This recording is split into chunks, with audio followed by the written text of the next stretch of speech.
President का ascent मिला था 25 दिसंबर 2023 को।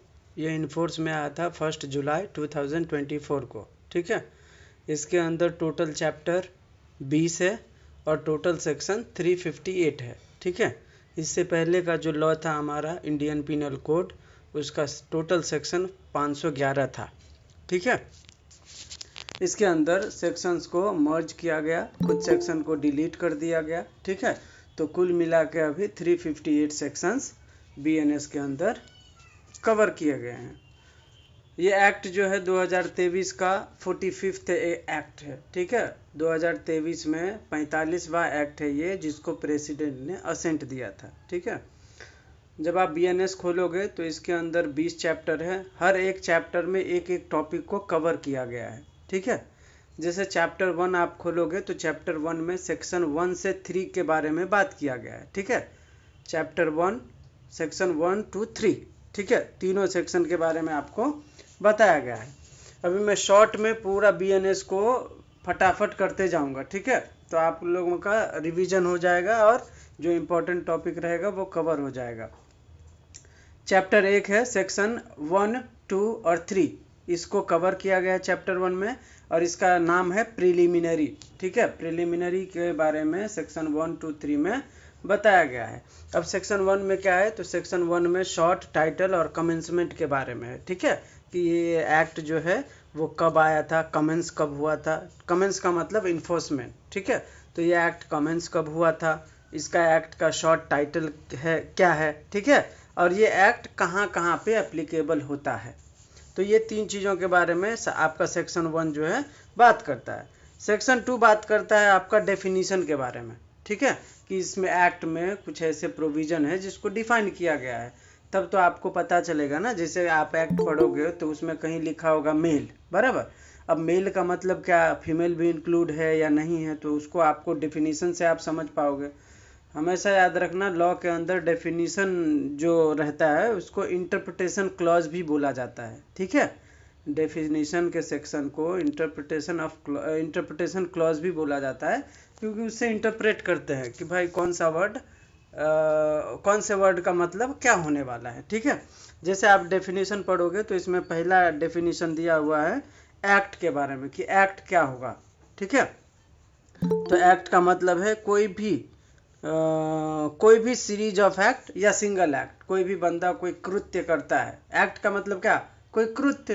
ठीक है, तो कोई कृत्य चाहे 4-5 कृत्य एक साथ करे या कोई एक कृत्य करे, एक्ट तो एक्ट होता है, बराबर। मैंने किसी को मारा, अब मैं उसको 1 चमाट मारूं या 10 चमाट मारूं, मारना तो मारना होता है, बराबर।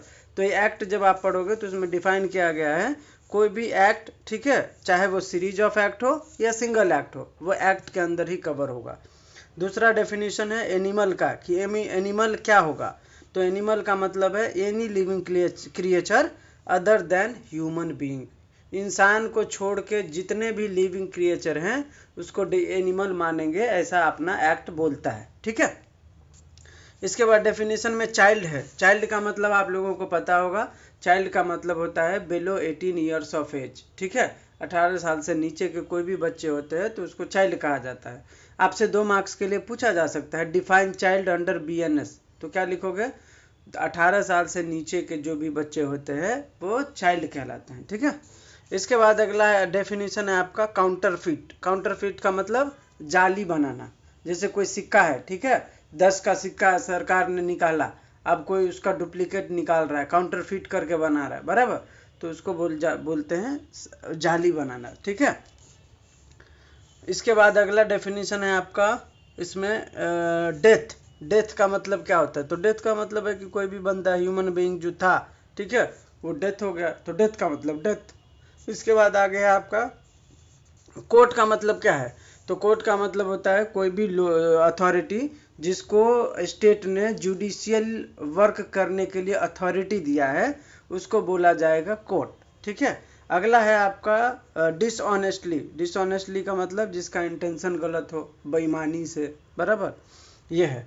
तो कुछ मेजर डेफिनेशन है जो आप लोग पढ़ लीजिएगा। ठीक है, इसके बाद हम लोग आगे सीधा फटाफट बढ़ेंगे कि आगे क्या है। तो ये हमारा पहला चैप्टर का पहला सेक्शन था, क्या, शॉर्ट टाइटल, कमेंसमेंट और एप्लीकेशन, बराबर, ये मैंने बता दिया आप लोगों को।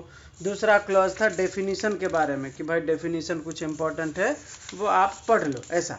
अभी तीसरा सेक्शन क्या होगा प्रिलिमिनरी का, तो तीसरा सेक्शन बताता है जनरल एक्सप्लेनेशन के बारे में, ठीक है।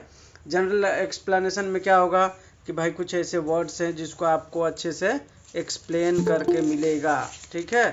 जैसे क्या है जनरल एक्सप्लेनेशन में बताता हूँ। थ्रू आउट द संहिता every definition of an offence, every penal provision and every illustration of every such definition or penal provision shall be understood subject to the exception contained in the chapter entitled general exception. Through those exception are not repeated in such definition, penal provision or illustration. जो भी देखो आगे अभी हम लोग आगे पढ़ेंगे chapter 3, उसमें दिया हुआ है जनरल एक्सेप्शन। जनरल एक्सेप्शन का मतलब होता है साधारण अपवाद, मतलब कुछ भी ऐसे ऑफेंस आपने कारित किए हैं, ठीक है, जिसको करने से अपराध की श्रेणी में वो नहीं आएगा, ठीक है, तो वो होता है जनरल एक्सेप्शन। तो ये जो आपका सेक्शन 3 है वो बोलता है कि बाकी पूरे एक्ट में जो भी सेक्शन, जो भी डेफिनेशन, जो भी आपका सब्जेक्ट टॉपिक है, आप उसको उसी हिसाब से समझोगे जो उसमें दिया गया है, आप जनरल एक्सेप्शन को छोड़ के। लेकिन ठीक है, जैसे जनरल एक्सेप्शन में बोला है कि आपको कोई अगर मार रहा है तो आप किसी को मार सकते हो, तो आप बचोगे कब, जब वो जनरल एक्सेप्शन में आएगा, अदरवाइज आप किसी को मारोगे तो मर्डर होगा ना।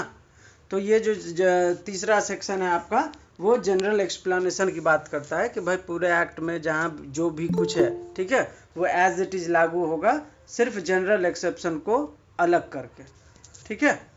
तो ये हो गया चैप्टर 1। चैप्टर 2 बात करता है सेक्शन 4 से 13 तक, ठीक है। इसके अंदर पनिशमेंट के बारे में बात किया गया है, ठीक है। तो आप लोगों को बता दूं, जब हमारा आईपीसी था इससे पहले वाला, उसमें 5 तरीके का पनिशमेंट था, अभी वाले में 6 तरीके का पनिशमेंट है। सबसे पहला है डेथ पेनल्टी। डेथ पेनल्टी तब दिया जाता है जब कोई अपराध रेयरेस्ट ऑफ रेयर के डॉक्ट्रिन के अंदर फिट बैठता है, ठीक है। अब रेयरेस्ट ऑफ रेयर डॉक्ट्रिन में क्या होता है, 2-3 चीज़ें कवर होती हैं जो कि कोर्ट उसको संज्ञान में लेता है कि सामने वाला रिफॉर्म हो सकता है या नहीं, रेफॉर्मेटिव थ्योरी उसमें आता है या नहीं, डिटरेंट, बहुत सारा उसमें कॉन्सेप्ट रहता है रेयरेस्ट ऑफ रेयर डॉक्ट्रिन का, ठीक है। लेकिन ये है कि ऐसा अपराध होना चाहिए जिससे जो बहुत ही जघन्य होना चाहिए, ठीक है। रेयरेस्ट ऑफ रेयर के डॉक्ट्रिन में कैसे आएगा, जैसे मान के चलो कोई बॉडी है, उसको बहुत बारीकी से काटा गया, फिर उसको बॉयल किया गया, फिर उसको खाया गया, कुछ इस तरीके का घिनौना अपराध जो है ना, वो रेयरेस्ट ऑफ रेयर के डॉक्ट्रिन में आता है। ऐसा नहीं है कि आपने किसी का मर्डर कर दिया और आप वो रेयरेस्ट ऑफ रेयर के डॉक्ट्रिन में आ जाएगा, ऐसा नहीं है, ठीक है। तो सबसे पहला है डेथ पेनल्टी। डेथ पेनल्टी का एक ही रूल है, रेयरेस्ट ऑफ रेयर का डॉक्ट्रिन वहाँ पे लगाओ, अगर वो होता है तभी डेथ पेनल्टी आप दे सकते हो, ठीक है। दूसरा है आपका डेथ पेनल्टी के बाद लाइफ इम्प्रिजनमेंट, ठीक है। कोई भी अपराध बड़ा सा उठा के देख लो, सब में लाइफ इम्प्रिजनमेंट है लास्ट पनिशमेंट। आप मर्डर देख लो, रेप देख लो, या एसिड अटैक देख लो, इस सब में life imprisonment last to last मिलता ही है, ठीक है, क्योंकि वो हीनियस अपराध होता है। इसके बाद तीसरा है इम्प्रिजनमेंट। इम्प्रिजनमेंट जो है 2 तरीके का होता है, एक होता है सिंपल इम्प्रिजनमेंट, साधारण कारावास, और एक होता है रिगरस इम्प्रिजनमेंट, जिसको सश्रम कारावास बोला जाता है, ठीक है। सिंपल इम्प्रिजन मिला है तो छोटा मोटा कोई अपराध किया होगा तो उसको मिला होगा, ठीक है। रिगरस इम्प्रिजनमेंट कोई बड़े बड़े अपराध करते हैं उसमें दिया जाता है, ठीक है। रिगरस का मतलब है कि वहाँ पे आपको काम करवाया जाएगा, बर्तन धोलाया जाएगा, या पत्थर तुड़वाया जाएगा, या खेत, जो भी काम है आपको काम करवाया जाएगा, तो उसको बोलते हैं सश्रम कारावास। और सिंपल का मतलब है कि भाई आपको जेल में रहना है, खाना पीना सोना, बस, उसको सिंपल इम्प्रिजनमेंट बोलते हैं, ठीक है। तो डेथ पेनल्टी 1, लाइफ इम्प्रिजनमेंट 2, तीसरा इम्प्रिजनमेंट, ठीक है। चौथा है आपका फाइन, ये sorry forfeiture of property. Forfeiture of property का मतलब होता है, हिंदी में इसको गांव घर में कुर्की जब्ती बोलते हैं, मतलब प्रॉपर्टी अटैच कर लेती है कोर्ट, ठीक है, तो उसको बोला जाता है फोरफीचर ऑफ प्रॉपर्टी। इसके बाद 5वां होता है फाइन। फाइन का मतलब फाइन जो इम्पोज किया जाता है, ठीक है। छठा होता है आपका कम्युनिटी सर्विस, ये नया ऐड किया गया है बीएनएस के अंदर। ये सबसे छोटे मोटे अपराध जिसमें कोर्ट को लगता है कि इसको जेल भेजना गलत हो जाएगा या उसके ऊपर फाइन लगाना गलत हो जाएगा, ठीक है, तो उसको वो बंदा अगर फर्स्ट टाइम ऑफेंडर है और बहुत छोटा अपराध किया है, ठीक है, तो उस केस में कोर्ट जो है उसको कम्युनिटी सर्विस को करने के लिए बोल देगा। जैसे बोल देगा 1 महीना आप ट्रैफिक हवलदार के साथ काम करोगे, 100 गरीबों को खाना खिलाओगे, 1000 पेड़ लगाओगे, इस तरीके का, ठीक है, समाज सेवा के तौर पे उसको कोई अपराध का कोई पनिशमेंट दे दिया जाता है, ठीक है। तो ये हो गया आपका चैप्टर 2 4 to 13 पनिशमेंट के बारे में, ठीक है। अगला है चैप्टर 3। चैप्टर 3 में है 14 to 44, ठीक है, 14 से 44 तक का सेक्शन है इसके अंदर कवर, ठीक है, चैप्टर 3 में। चैप्टर 3 बात करता है जनरल एक्सेप्शन के बारे में। सबसे पहले देखो, act done by a person bound और by mistake of fact believing himself bound by law, ठीक है। कोई भी बंदा है जो बाउंड है लॉ के तहत कि भाई आपको ये करना है। जैसे एक एग्जांपल देता हूँ छोटा सा, ठीक है, कि भाई मैं पुलिस वाला हूँ, ठीक है, और मुझे बोला गया था राजू को पकड़ने, ठीक है। अब राजू जैसा ही कोई बंदा वहां पे खड़ा था, ठीक है, और मैं राजू के जगह पे श्याम को उठा के ले आया पुलिस चौकी में, मैं ये अपराध नहीं किया। क्यों? क्योंकि बाय मिस्टेक हुआ मेरे से, ठीक है, मैं लॉ के तहत बाउंड हूं कि मुझे राजू को पकड़ना था, बराबर। अब मैं राजू को पकड़ने गया तो बाय मिस्टेकली मैं श्याम को ले लिया, ठीक है, श्याम को उठा लिया, तो मैंने कोई अपराध कारित नहीं किया है। ये क्या है? जनरल एक्सेप्शन है, सेक्शन 14। इसी तरीके से आगे देखो, एक्ट ऑफ जज व्हेन एक्टिंग जुडिशियली, कोई भी जज, ठीक है, जुडिशियली पावर जो भी मिला है उनके पास, वो उसके द्वारा अगर वो कोई अपराध करते हैं तो अपराध की श्रेणी में नहीं आएगा। अपराध वो क्या करेंगे? जज हैं, किसी को फांसी दे देगा या किसी को आजीवन कारावास दे देगा, यही कर सकता है ना वो। तो उसको भी आप ये नहीं मानोगे कि उसने बदले में कर दिया या उसके पास कोई अधिकार नहीं है, नहीं। अगर कोई जज किसी को अपने जुडिशियल अथॉरिटी के तहत पनिशमेंट देता है, ठीक है, तो लॉ उसको एक्सेप्ट कर देता है, हटा देता है कि भाई आप दे सकते हो, आपके ऊपर इसकी जिम्मेदारी नहीं आएगी, ठीक है, ऐसा। इसके बाद है act done by a person justified और by mistake of fact believing himself justified, बस वही सेम बात बोल रहा है। Accident in doing a lawful act, कोई लॉफुल एक्ट कर रहा था, एक्सीडेंट हो गया, पुलिस वाला हूं मैं, ठीक है, मैं मार रहा था, एक अक्यूज भाग रहा था टेररिस्ट, मैंने बंदूक से मारा उसको, उसके बाजू में कोई शरीफ आदमी था, उसको लग गया, मैंने जुडिशियली मारा, मेरे पास अथॉरिटी था कि मैं उस टेररिस्ट को पकड़ूं, ठीक है, इसीलिए मैंने गोली चलाया और वो गोली वो नीचे झुक गया, बाजू में किसी अच्छा इंसान को लग गया, तो मैं उसके मर्डर के लिए लायबल होऊंगा क्या? नहीं होऊंगा। क्यों? क्योंकि accident in doing a lawful act, मैं लॉफुल एक्ट कर रहा था, वो बाय मिस्टेकनली एक्सीडेंट था, वो कि मारा मैंने उसको, लग गया उसको, ठीक है, तो ये एक्सेप्शन में आ जाएगा, फिर उसके लिए उसको मर्डर का पनिशमेंट नहीं मिलेगा। इसी तरीके से जब आगे पढ़ोगे, ये इसमें बहुत 30-40 सेक्शन है, मैं सब नहीं पढ़ूंगा, छोटा छोटा जो इम्पोर्टेंट है वो मैं पढ़ देता हूँ। सेक्शन 20 पढ़ोगे तो दिया हुआ है act of child under 7 years, यही है डॉली इन कैपेक्स, ठीक है, 7 साल से नीचे का अगर कोई बच्चा है, अगर वो किसी का मर्डर कर देता है या कुछ कर देता है तो वो एक्सेप्शन में आएगा, उसके ऊपर कोई भी सजा का प्रावधान नहीं बनाया गया है। इसी तरीके से है section 22, as act of person of unsound mind, कोई पागल इंसान है, उसने किसी को मार दिया, उसके लिए उसको मर्डर का सजा मिलेगा क्या? नहीं मिलेगा। क्यों?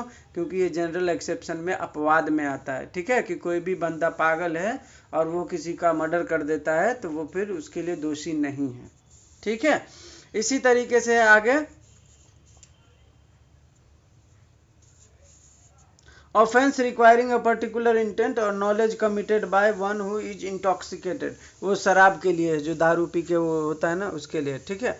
इसके बाद है act not intended to cause death done by consent in good faith for person's benefit, ठीक है, किसी बंदे के बेनिफिट के लिए आपने कोई काम किया, ठीक है, और वो काम जो है बेनिफिट करने के बदले वो नुकसान पहुंच जाता है, तो आप उसके लिए जिम्मेदार हो क्या? नहीं। क्यों? अभी एक इसका एग्जांपल देता हूँ, आप बहुत बड़े डॉक्टर हो, ठीक है, और आपके पास कोई मरीज आया, आपने उसको दवा दिया कि भाई वो ठीक हो जाए, ठीक है, अब आपको ये नहीं पता था कि वो दवा उसके बॉडी को साइड इफेक्ट कर सकता है। आपने गुड फेथ में दिया कि बेचारा ठीक हो जाएगा, लेकिन वो बेचारा ठीक होने के बदले बीमार हो गया, तो आप उसके बीमार के लिए लायबल हो गए। क्या मान के चलो डेथ हो गया, आपने उसको उसके जीवन को बचाने के लिए दवा दिया था, लेकिन बावजूद उसके वो दवा से वो मर गया, तो आपके ऊपर मर्डर का लगेगा क्या चार्ज? नहीं। क्यों? क्योंकि आप क्या बोलते हैं उसको, गुड फेथ में आपने किया, ठीक है, कि आपने उसको मेडिसिन दिया, अगर नहीं देते तो वो बीमार और मर जाता, तो इससे अच्छा है आपने गुड फेथ में दवा दिया, अब बेचारा दवा से मर गया तो क्या कर सकते हैं। तो ये जनरल एक्सेप्शन में आता है, ठीक है। ऐसे ही है, कोई बंदा आपके ऊपर अटैक किया, ठीक है, और वो आपको इस हद तक मार दिया है कि आपको अब लग रहा है कि अब मारेगा तो आप मर जाओगे, ठीक है, तो ऐसी परिस्थिति में आप भी उसको गोली मार सकते हो, या जो भी हथियार है आपके पास उठा के मार दोगे, ठीक है, तो आपके ऊपर वो मर्डर का चार्ज नहीं लगेगा। आपके ऊपर किसी ने रिवॉल्वर तान दिया, ठीक है, और वो ट्रिगर दबा ही रहा है तब तक में आपने उसको मार दिया, आपके ऊपर मर्डर लगेगा क्या? नहीं। क्यों? क्योंकि जब तक वो ट्रिगर दबा था आप तो साफ हो जाते, बराबर, तो ट्रिगर दबाने से पहले आपने उसको उठा दिया तो हो गया, तो फिर ये जनरल एक्सेप्शन में आता है, ठीक है। तो कोई भी एक्ट अगर आपने गुड फेथ में किया हो, ठीक है, और उससे अगर कोई नुकसान होता है तो वो जनरल एक्सेप्शन में कवर हो जाता है, ठीक है, ये याद रखिएगा। इसके बाद आपका कोई प्रॉपर्टी है, ठीक है, और उसको कोई जलाने आया है, चारों तरफ से मिट्टी तेल वो जो होता है ना ज्वलनशील ऑयल, वो पूरा जो है आपके घर के चारों तरफ से लगा दिया है, जैसे ही माचिस उठाया आपने, रिवॉल्वर उठाया, उसके सर में मार दिया, आपके ऊपर मर्डर का चार्ज लगेगा क्या? नहीं लगेगा। क्यों? क्योंकि वो आपके प्रॉपर्टी को डिस्ट्रॉय करने आया था। अगर आप वो उसको रिवॉल्वर से नहीं मारते तो वो माचिस जला देता और आपका पूरा प्रॉपर्टी जल जाता, उसमें जो बच्चे सब सोए थे वो सब डिस्ट्रॉय हो जाते, ठीक है। तो आप प्रॉपर्टी के संरक्षण में किसी की हत्या कर सकते हो, खुद के संरक्षण में किसी की हत्या कर सकते हो, ये सब क्षमनीय अपराध होता है under section 14 to 44 under general exception, ठीक है। चैप्टर 3 में यही सब एक्सेप्शन का जो है वो किया है, ठीक है। इसके बाद अगला है बॉडी, और इसका हो गया बस यही जनरल एक्सेप्शन में यही मेन था, ठीक है। इसके बाद आपका है अगला चैप्टर 4। चैप्टर 4 में है सेक्शन 45 से सेक्शन 62 तक का जो है सेक्शन, इसमें बताया गया है अबेटमेंट के बारे में, क्रिमिनल कॉन्स्पिरेसी के बारे में और अटेम्प्ट के बारे में, ठीक है। तो अबेटमेंट का मतलब क्या होता है? अबेटमेंट का मतलब होता है किसी को इंस्टिगेट करना, ठीक है, किसी को उकसाना। आप कोई अपराध किसी को करने के लिए उकसाते हो तो उसको बोला जाता है आपने अबेटमेंट का अपराध किया है, ठीक है। जैसे मान के चलो दो इंसान आपस में लड़ रहा था, गाली गलौज हाथापाई हो रहा था, मैं जाके वहाँ पे चढ़ा दिया और एक के हाथ में बंदूक दे दिया। अब एक बंदे को मैं बोल रहा हूँ क्या मुंह से लड़ रहा है, गाली देख तेरी माँ बहन का इतना गंदा दे रहा है, कैसे तू झेल रहा है, बराबर। और मैंने उसको इतना इंस्टिगेट किया कि उसने रिवॉल्वर से उसको सामने वाले को ठोक दिया, ठीक है। तो मैंने क्या किया है? मैंने उस बंदे को इंस्टिगेट किया, अबेट किया उसको, ठीक है। तो ये होता है अबेटमेंट। इसके बाद होता है क्रिमिनल कॉन्स्पिरेसी। क्रिमिनल कॉन्स्पिरेसी का मतलब होता है भाई साजिश करना, क्रिमिनल इंटेंट के साथ अगर आप साजिश करते हो, ठीक है, रॉबरी करने का हो, चोरी करने का हो, उस सब के लिए क्या, कोई रॉबरी कोई करेगा तो अकेले कर लेगा क्या? डकैती अकेले कर लेगा क्या? जो बड़े बड़े अपराध होते हैं उसमें कॉन्स्पिरेसी साजिश करना होता है, ठीक है। तो क्रिमिनल कॉन्स्पिरेसी उसी से डील करता है, उसी के बारे में आपको बोला जा रहा है, ठीक है। इसके बाद अगला है आपका अटेम्प्ट। अटेम्प्ट का मतलब होता है, अटेम्प्ट का मतलब होता है कि कोशिश करना। कोई भी अपराध आपने, मैंने आप लोगों को बताया था स्टेजेस ऑफ क्राइम, याद हो तो, ठीक है। सबसे पहला क्या होना चाहिए? इंटेंशन होना चाहिए, ठीक है। फिर प्रिपरेशन होना चाहिए, तीसरा अटेम्प्ट होना चाहिए, ठीक है, और चौथा कमीशन होना चाहिए। ये चार जो है स्टेजेस हैं किसी भी क्राइम को फुलफिल करने के लिए, ठीक है। तो अटेम्प्ट क्या है? थर्ड स्टेज है। थर्ड स्टेज तक कोई भी अपराध, ठीक है, पूरा सजा का वो नहीं रखता, ठीक है। कोई भी सजा है, कोई भी अपराध है, उसको आपने कमीशन नहीं किया है तो उसकी सज़ा आधा ही होगी, ठीक है, हमेशा, क्योंकि वो थर्ड स्टेज पे है। थर्ड स्टेज का मतलब आपने सिर्फ अटेम्प्ट किया है। अटेम्प्ट जैसे ही किया, अगर वो कमिट हो गया, कंप्लीट हो गया, ठीक है, तब वो माना जाएगा कि आपने वो अपराध कारित कर दिया है, ठीक है। तो जैसे ही कारित कर दिया है तो आपको फुल सज़ा मिलेगा। अगर आपने अटेम्प्ट किया, सिर्फ कोशिश करी लेकिन फुलफिल नहीं हो पाया, ठीक है, आपका इरादा जो था आप वो नहीं कर पाए, तो नहीं कर पाए तो उसका सज़ा जो है आधा हो जाता है। जब आपका पहले वाला लॉ था तो उसमें सेक्शन 511 में था, ठीक है, बताया गया कि भाई कोई भी अपराध का सज़ा अगर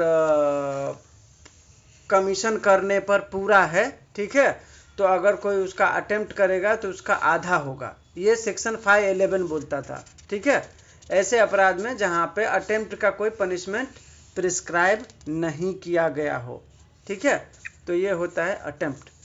अगला चैप्टर है 5। चैप्टर 5 में सेक्शन 63 से 99 तक डिफाइन है। इसका टॉपिक है offence against women and children, महिलाओं से जुड़े अपराध और बच्चों से जुड़े अपराध, ठीक है। महिलाओं से जुड़े अपराध में क्या होगा? असॉल्ट, सेक्सुअल असॉल्ट होगा, वॉयरिज्म होगा, स्टॉकिंग होगा, ठीक है। अब ये सब जो है उसको डिफाइन करना ज़रूरी है, क्योंकि आपको 2 मार्क्स के लिए महिलाओं से जुड़े किसी अपराध के बारे में 100% पूछेगा। Define voyeurism, define stalking, define sexual assault, define rape, define gang rape, define miscarriage, define dowry death. महिला से जुड़ा जो भी अपराध है उस पर सवाल 100% बनता है, ठीक है। तो सबसे पहले मैं डिफाइन करता हूँ रेप को, ठीक है। मैं हर टॉपिक को लूँगा, जब आप बीएनएस पढ़ोगे तो सबसे पहला सेक्शन जो है महिलाओं से जुड़े सब्जेक्ट में चैप्टर 5 सेक्शन 63 से शुरू होता है, ठीक है। जैसा कि मैंने ऊपर बताया ना, चैप्टर 4 में 45 से 62 है, जिसमें अबेटमेंट, कॉन्स्पिरेसी और अटेम्प्ट है। चैप्टर 5 में 63 से शुरू होता है, ठीक है, और 63 रेप का ही डेफिनेशन बताता है, ठीक है। और रेप का कई बार पूछा भी गया है, मेरे इंपॉर्टेंट नोट्स जो मैंने भेजा है उसमें भी है, ठीक है। रेप या गैंग रेप ये तो 100% आता है। Rape, a man is said to commit rape if he penetrates his penis to any extent into vagina, mouth, urethra, anus of women, or makes her to do so with him or any other person, or insert to any extent any object, part of the bodies, not being the penis into the vagina, the urethra, anus of women, or makes her to do so with him or any other person, ठीक है। ये सब चीज़ें होनी चाहिए, लेकिन वो without consent होना चाहिए, ये याद रखना। रेप का जब डेफिनेशन अगर आपको याद ना हो तो आप कोई भी जो मैंने अभी बताया ये सब याद रखना, लेकिन अगेंस्ट हर विल होना चाहिए। जैसे ही अगेंस्ट हर विल होगा वो रेप के कैटेगरी में आ जाएगा, ठीक है। तो ये है, ये हो गया आपका। देखो क्या है, अगेंस्ट हर विल ये होना चाहिए, विदाउट हर कंसेंट ये होना चाहिए। अगर कंसेंट उसने लिया है तो वो उसके ऊपर थ्रेट करके या बाय कोवर्जन ऐसा कंसेंट नहीं लिया होना चाहिए, ठीक है, तो वो रेप के श्रेणी में आएगा, ठीक है। अभी इसके बाद अगला सेक्शन है आपका रेप का, ये मैंने बता दिया। इसके बाद है आपका पनिशमेंट ऑफ रेप है। तो पनिशमेंट ऑफ रेप, अगर कोई लड़की है जो 18 साल से कम है, ठीक है, तो उसका पनिशमेंट थोड़ा हाई हो जाता है, 20 साल तक होता है, ठीक है, कम से कम, और मैक्सिमम लाइफ इम्प्रिजनमेंट। अगर कोई महिला के साथ हुआ है रेप, ठीक है, जो 18 ईयर्स से ऊपर है, ठीक है, तो उनके लिए जो है रिग्रेस पनिशमेंट जो है कम से कम 10 साल है, याद रखना, ठीक है। अगर कोई अडल्ट महिला है उसके साथ रेप हुआ है तो कम से कम 10 साल। अगर कोई 18 साल से नीचे की महिला है जिसके साथ रेप हुआ है तो उसमें कम से कम 20 साल। इम्प्रिजनमेंट कौन सा रहेगा? रिगरस, याद रखना, ठीक है। और मैक्सिमम पनिशमेंट लाइफ इम्प्रिजनमेंट, दोनों ही केस में, ठीक है।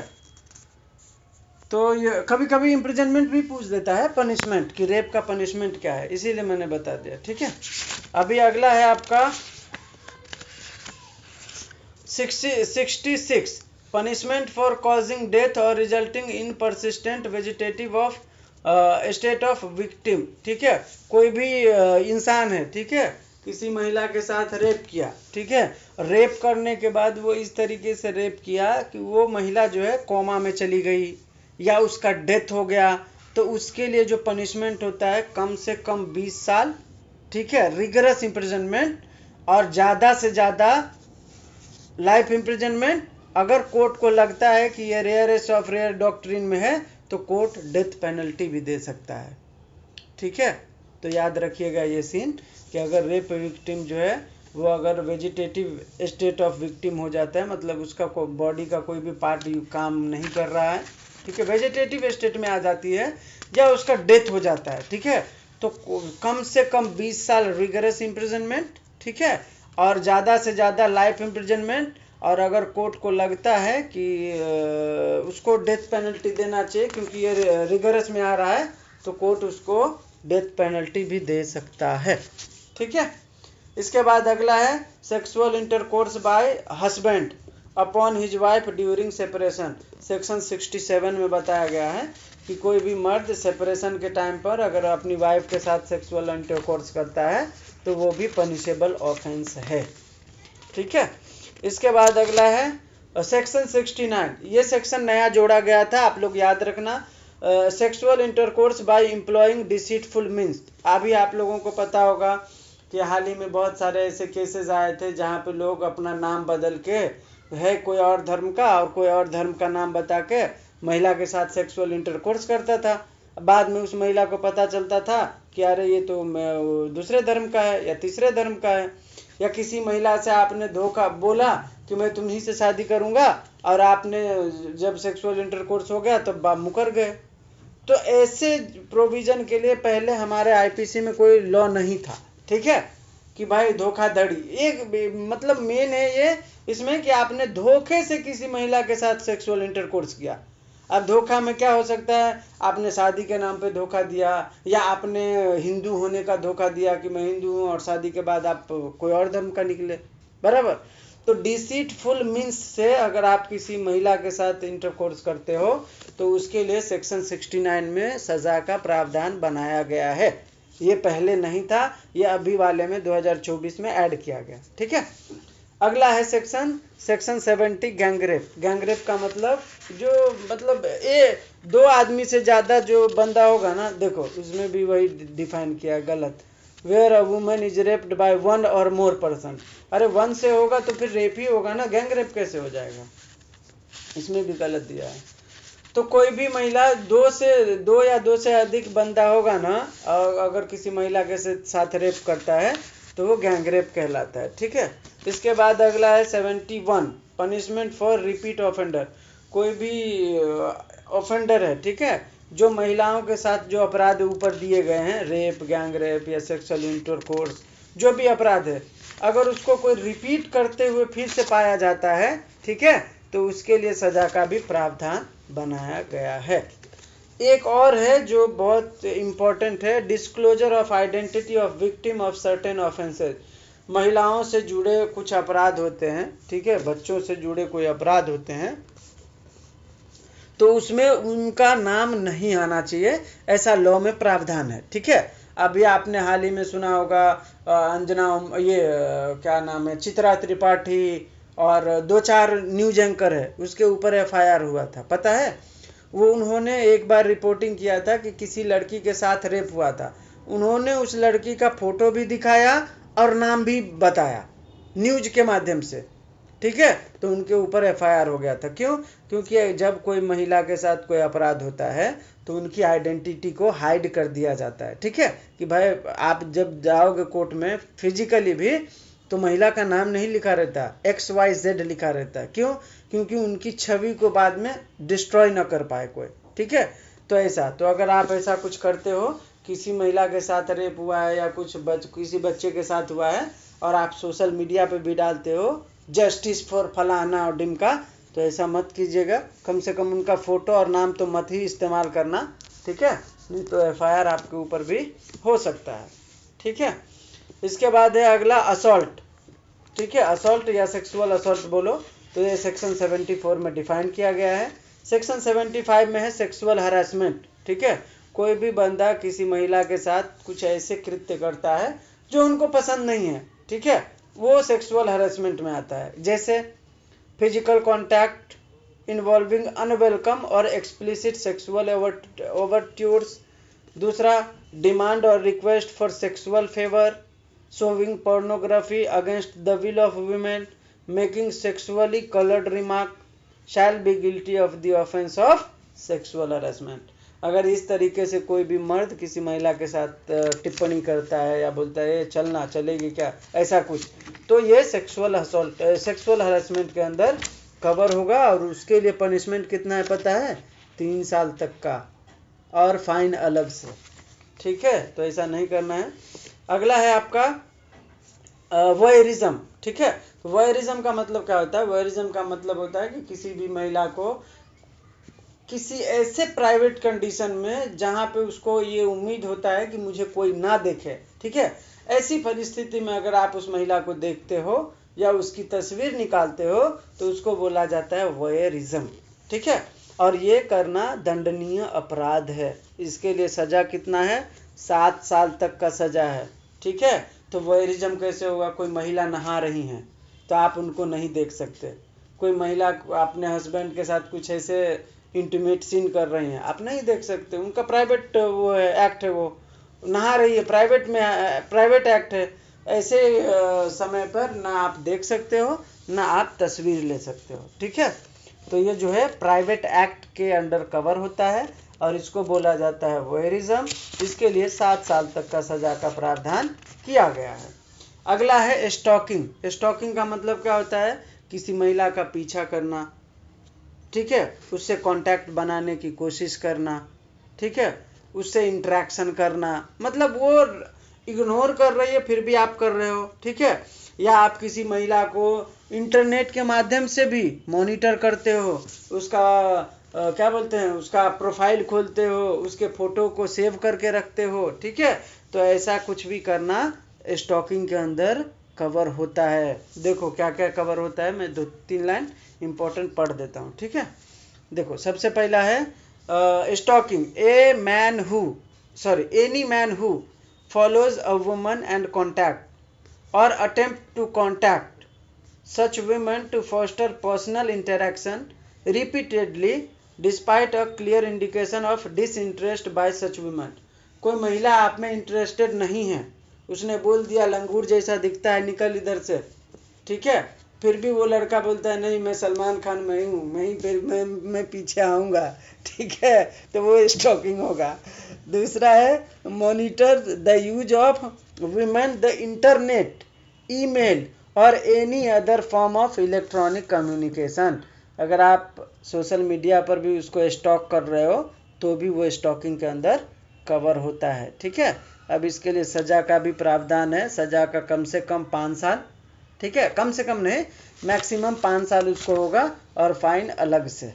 अभी अगला है आपका किसी महिला को वर्ड से या गेस्चर से या कोई एक्ट से आप उनके किसी महिला को इंसल्ट करते हो, ठीक है, तो उसके लिए भी सजा का प्रावधान किया गया है।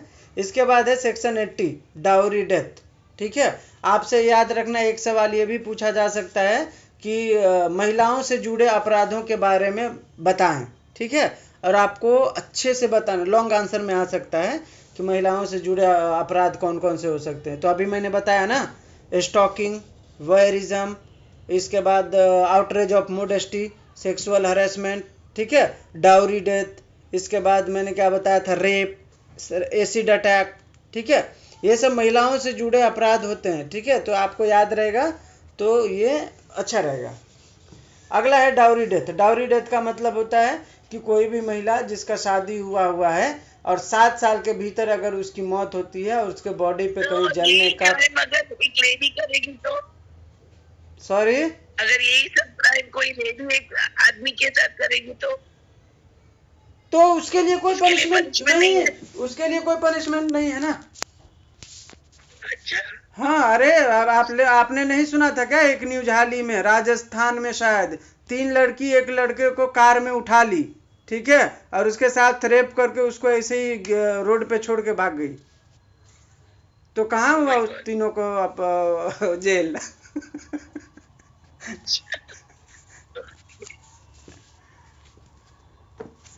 ठीक है। Continue, sir. डाउरी डेथ का है, 7 साल से अगर किसी का शादी हुआ है और 7 साल के भीतर अगर उसकी वाइफ की मौत होती है और उसके बॉडी पे कहीं बर्न का निशान, कट मार्क या कोई भी निशान है, ठीक है, या ऐसा पाया जाता है कि उसके साथ डाउरी का डिमांड किया गया था, तो ऐसी स्थिति में अगर महिला की मौत होती है तो ये माना जाता है कि वो डाउरी डेथ है। ठीक है, डाउरी डेथ में कम से कम 7 साल का सजा का प्रावधान किया गया है, जो कि लाइफ इम्प्रिजनमेंट तक जो है एक्सटेंड किया जा सकता है। ठीक है, इसके बाद है bigamy, section 82, marrying again during life time of husband और वाइफ। कोई भी वाइफ है, हस्बैंड है, ठीक है, और लॉफुली आपने शादी करा है और किसी और महिला से शादी करते हो, तो ये क्या है, बाइगेमी होता है। और बाइगेमी के लिए कम से कम 7 साल का सजा का प्रावधान किया गया है। 7 साल नहीं, एक्सटेंडेड टू 7 साल, मतलब मैक्सिमम 7 साल होगा।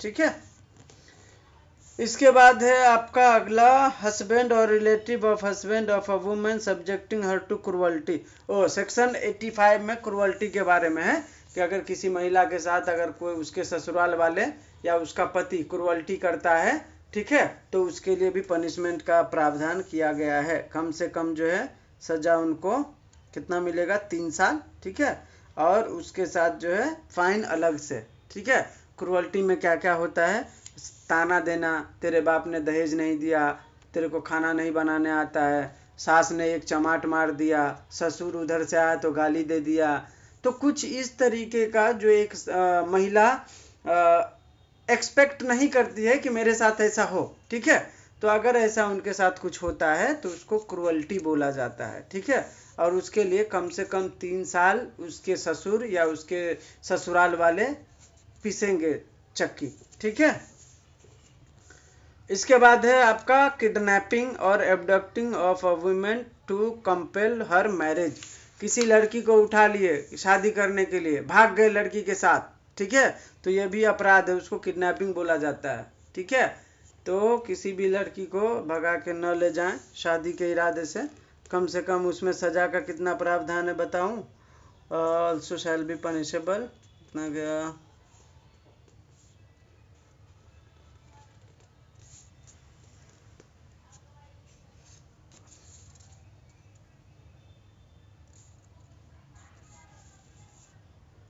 Extend to 10 year. अरे बाप रे, लंबा चौड़ा है, 10 साल तक हो सकता है सजा। अगर आप किसी लड़की को, किसी महिला को, ठीक है, शादी करने के इरादे से किडनैप करते हो या उसको अबडक्ट करते हो तो ये अपराध है। ठीक है, और इसके लिए जो है 10 साल तक का सजा का प्रावधान है। ठीक है, कॉजिंग मिस कैरेज, वो जो गर्भपात कराते हैं ना, उसको भी पनिशमेंट है उसके लिए भी। ठीक है, उसके लिए कम से कम 7 साल का सजा है और जुर्माना अलग से। तो याद रखिएगा सजा भी थोड़ा बहुत, क्योंकि सजा भी बहुत सारे अपराधों का पूछा जाता है। Causing miss carriage without women's consent, wife के कंसेंट बगैर आपने अपनी वाइफ का जो है मिस कैरेज करा दिया, तो ऐसी परिस्थिति में आपको 10 साल तक का सजा हो सकता है। ठीक है, तो बस यही सब है। इसके बाद आपका है, आप किधर गया, बस यही एंगेजमेंट तक इधर हो गया, हाँ बस यही है। ठीक है, और एक लास्ट सेक्शन है, सेक्शन 99, जिसमें डिफाइन किया गया है buying child for purpose of prostitution, कि बच्चों को प्रोस्टिट्यूशन में धकेलने के लिए, वेश्यावृत्ति में धकेलने के लिए, देह व्यापार में धकेलने के लिए, अगर आप बच्चे को खरीद फरोख्त का धंधा करते हो तो उसके लिए आपको कम से कम जो है 14 साल तक का सजा मिलेगा और जेल फाइन अलग से। ठीक है, तो मैंने अभी सेक्शन कहाँ तक बताया था, इस ऊपर में चैप्टर 5 में सेक्शन 63 to 99, ये आपका कवर हो गया यहाँ तक। ठीक है, अगला चैप्टर है आपका चैप्टर 6, जिसमें सेक्शन 100 से 146 तक बताया गया है, जिसमें टॉपिक है ऑफेंस अगेंस्ट ह्यूमन बॉडी। इंसान के जो ह्यूमन बॉडी है ना, उसके विरुद्ध जो अपराध होते हैं, तो उसके विरुद्ध कौन सा अपराध होगा? मारपीट होगा, अटेम्प्ट टू मर्डर होगा, किडनैपिंग होगा, फोर्स लेबर होगा, अबडक्शन होगा, असॉल्ट होगा। ये सब क्या है? ह्यूमन बॉडी के अगेंस्ट ही होता है ना, तो उसके बारे में प्रोविजन दिया गया है। सेक्शन 100 में डिफाइन किया गया कल्पेबल होमिसाइड। जो मेजर है सेक्शन में वो बता देता हूँ, ठीक है। सेक्शन 100 में कल्पेबल होमिसाइड के बारे में। कल्पेबल होमिसाइड का मतलब क्या, मैंने आप लोगों को शायद डिफाइन किया था कल्पेबल होमिसाइड और मर्डर में डिफरेंस, ठीक है। कल्पेबल होमिसाइड का मतलब होता है कि भाई आपका उसमें प्रीमीडिएशन नहीं है, ठीक है, और आपसे किसी इंसान की मौत हो जाती है। हो सकता है आपका जानबूझ के मारे हो या अनजाने में मारे हो, ठीक है, लेकिन वो कल्पेबल होमिसाइड होगा जब तक वो प्रीमीडिएशन नहीं है, ठीक है। अगर मैं प्रीमीडिएशन करके पूरा प्लानिंग के साथ मेरा इंटेंशन क्लियर है और तब मैं किसी को मारता हूं, तो ये मर्डर के श्रेणी में आता है, जिसको सेक्शन 101 में डिफाइन किया गया है, ठीक है। कल्पेबल होमिसाइड में सजा जो है थोड़ा कम होता है, मर्डर में जो है सजा ज़्यादा होता है। अब कल्पेबल होमिसाइड का पनिशमेंट कितना है? जितने भी बड़े बड़े लॉयर हैं वो कोशिश करता है कि मेरे क्लाइंट के ऊपर लगा हुआ मर्डर का चार्ज कल्पेबल होमिसाइड में कन्वर्ट हो जाए, ठीक है। क्यों? क्योंकि कल्पेबल होमिसाइड का जो पनिशमेंट है वो बहुत कम है, ठीक है। देखो कितना है कल्पेबल होमिसाइड का, मैक्सिमम 10 ईयर, ठीक है। अब यहाँ पे मैक्सिमम 10 ईयर है, ठीक है, और मिनिमम दिया है 5 ईयर, तो कम से कम 5 साल होगा। आपने किसी का मर्डर कर दिया और 5 साल का ही सजा हो रहा है, ठीक है ना, बराबर। कल्पेबल होमिसाइड में अगर आपके ऊपर मर्डर का चार्ज लग गया तो फिर मर्डर के लिए पनिशमेंट देखो कितना है, किधर गया मर्डर पनिशमेंट, डेथ पेनल्टी और लाइफ इम्प्रिजनमेंट। देखो मतलब लाइफ इम्प्रिजनमेंट से कम सजा हो ही नहीं सकता, ठीक है। ज़्यादा से ज़्यादा उसको जो सजा होगा वो डेथ होगा, लेकिन कम से कम क्या होगा? Life imprisonment. जबकि कल्पेबल होमिसाइड में क्या था? कम से कम 5 साल। तो हर एडवोकेट जो है ना मर्डर के आरोपी को कोशिश करता है कि कल्पेबल होमिसाइड बता दे। अब कैसे बताएगा? सर ये प्रीमीडिएशन था ही नहीं, ठीक है, क्योंकि मर्डर में प्रीमीडिएशन लगता है। आप प्रीमीडिएशन बता दो कि नहीं था, सारा सबूत उसके हिसाब से ले आओ, बच जाएगा आपका क्लाइंट, ठीक है। तो ये है, तो ये हो गया आपका कल्पेबल होमिसाइड, मर्डर। इसके बाद है अगला abetment of suicide of child और पर्सन ऑफ अनसाउंड माइंड। अगर किसी बच्चे को या किसी अनसाउंड माइंड बंदा को आप अबेट करते हो, इंस्टिगेट करते हो, ठीक है, जिसके बाद वो कोई ऐसा अपराध करता है, ठीक है, जो दंडनीय है, तो उसके लिए आपको पनिशमेंट जो है 10 साल तक का दिया जा सकता है, ठीक है। Abetment of suicide of child और अनसाउंड माइंड, किसी बच्चे को, ठीक है, या किसी पागल इंसान को अबेट करते हो आप, तो उस केस में आपको कम से कम 10 साल का जो है सजा होगा। और किसी बड़े को करते हो तो मेजर को, तो अबेटमेंट ऑफ सुसाइड के लिए एक्सटेंड टू 10 ईयर है, ठीक है, मतलब कोर्ट जो है वहां तक दे सकता है, ठीक है। इसके बाद है section 109 attempt to murder. Layman language में इसको हाफ मर्डर बोलते हैं, ठीक है। तो अटेम्प्ट टू मर्डर का है कि कोई भी इंसान किसी के ऊपर जानलेवा हमला करता है, ठीक है, जान लेने के इरादे से, तो उसको मैक्सिमम पनिशमेंट लाइफ इम्प्रिजनमेंट मिल सकता है, ठीक है। और कम से कम कितना मिलेगा?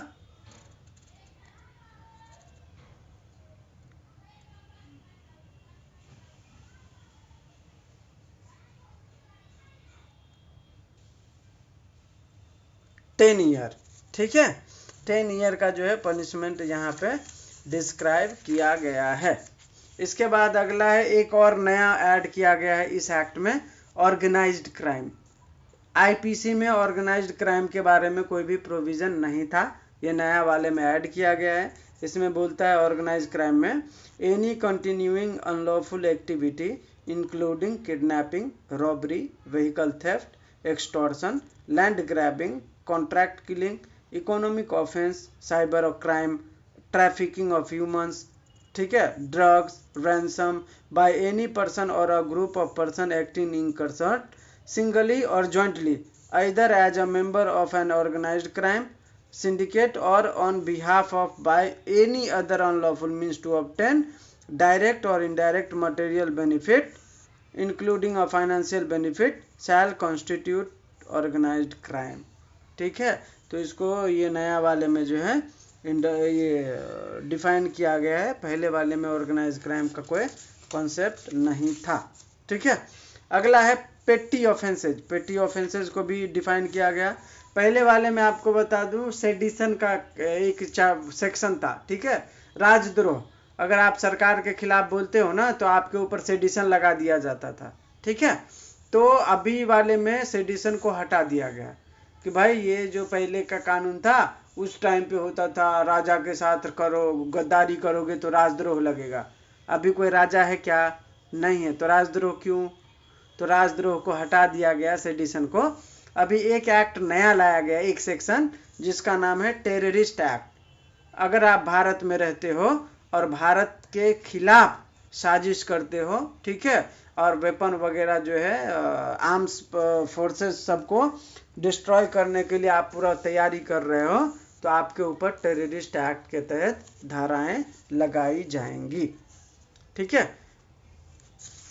इसके बाद अगला है आपका हर्ट और ग्रीवियस हर्ट। ठीक है, हर्ट का मतलब होता है भाई किसी से आपने मारपीट की तो बॉडीली पेन हुआ, ठीक है, तो उसको बोला जाता है हर्ट। ग्रीवियस हर्ट का मतलब होता है क्या किसी का आंख फूट गया, कान टूट गया, नाक टूट गया, किसी बॉडी का कोई ऐसा हड्डी था जहां से वो क्रैक हो गया। ठीक है, तो कोई एक पार्ट बॉडी का जो है डिसेबल हो जाना चाहिए। ठीक है, ऐसा मार लगना चाहिए, जैसे दांत है तो दांत टूट गया पूरा, आंख था तो आंख फूट गया। ठीक है, हड्डी किसी हाथ का है तो हाथ ही तोड़ दिया। तो कुछ बॉडी का ऐसा पार्ट होना चाहिए जो फ्रैक्चर होना चाहिए। ठीक है, तो उसको बोला जाता है ग्रीवियस हर्ट। यहाँ पे दिया है 2-4 चीज, देखो। पहला, permanent privation of site of either I, permanent privation of hearing of either eye ear, privation of any member of joint, destruction or permanent impairing of power of any member or joint, permanent disfigure of head or face, fracture or dislocation of bone or tooth, दांत। ठीक है, तो उसके बारे में आपका जो है यहाँ पे प्रोविजन किया गया है। इसके बाद है आपका इंपॉर्टेंट सेक्शन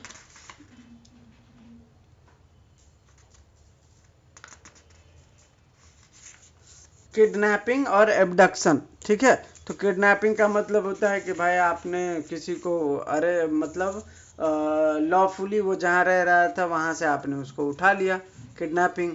एब्डक्शन, एब्डक्शन का मतलब भी होता है किसी का भाई अपहरण कर लेना।